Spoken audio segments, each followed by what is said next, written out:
Hello viewers, আপনাদের সবাইকে সুস্বাদ cooking চ্যানেলে স্বাগতম। আজকে আমি আপনাদের সাথে চিকেন গার্লিক রোস্ট রেসিপিটি শেয়ার করব। তো চলুন দেরি না করে ভিডিওটি শুরু করা যাক। প্রথমেই আমি চিকেনটিকে খুব ভালোভাবে ধুয়ে পরিষ্কার করে নিয়েছি। এবার আমি চিকেনটিকে ম্যারিনেট করব। ম্যারিনেট করার জন্য দেব হলুদ গুঁড়ো, লবণ, আদা রসুন বাটা এবং লেবুর রস। সবগুলো দিয়ে খুব ভালোভাবে মেখে 15 মিনিটের জন্য ঢেকে রেখে দেব। এবার আরেকটি মশলা বানাতে একটা বাটিতে নেব কালো মরিচ গুঁড়ো, ধনে গুঁড়ো, লঙ্কা গুঁড়ো এবং রসুন বাটা। সামান্য পরিমাণ জল দিয়ে খুব ভালোভাবে মিশিয়ে নেব।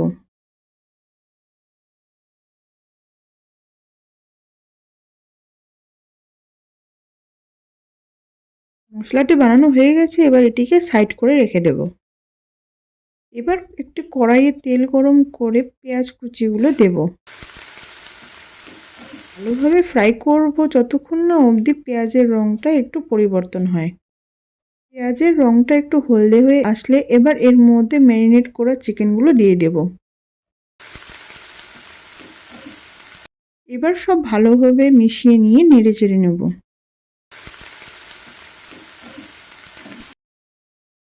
এবার কড়াইয়ে ঢাকনা দিয়ে ঢেকে রাখব। কিছুক্ষণ অন্তর অন্তর ঢাকনা খুলে একটু নেড়েচেড়ে নিতে হবে। মাংসটি প্রায় 80% সেদ্ধ হয়ে এলে বানানো মশলাটি দেব এবং খুব ভালোভাবে মাংসটির সাথে মিশিয়ে নেব।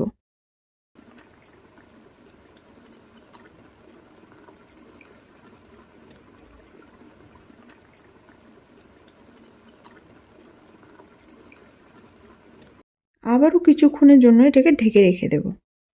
এবার প্রায় সেদ্ধ হয়ে এলে এর মধ্যে কয়েকটি কারি পাতা দেব। মাংসটির সাথে কারি পাতাগুলো মিশিয়ে নিয়ে কিছুক্ষণের জন্য আবার ঢেকে রাখব।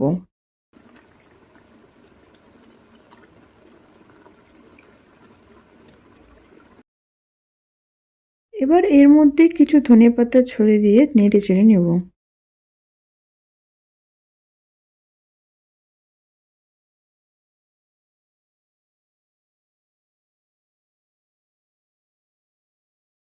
সামান্য পরিমাণ গরম মশলা দিয়ে ভালোভাবে নেড়েচেড়ে নেব।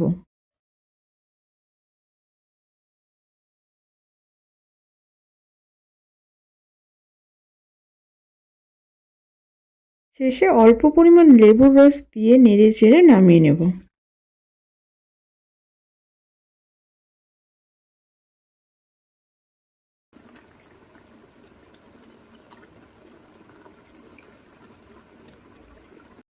এবার এই চিকেন গার্লিক রোস্ট রেসিপিটি পরিবেশনের জন্য একদম তৈরি। ভিডিওটি দেখার জন্য আপনাদের অসংখ্য ধন্যবাদ। ভিডিওটি ভালো লাগলে লাইক, কমেন্ট এবং শেয়ার করবেন এবং চ্যানেলটিকে সাবস্ক্রাইব করে চ্যানেলটির পাশে থাকবেন। ধন্যবাদ।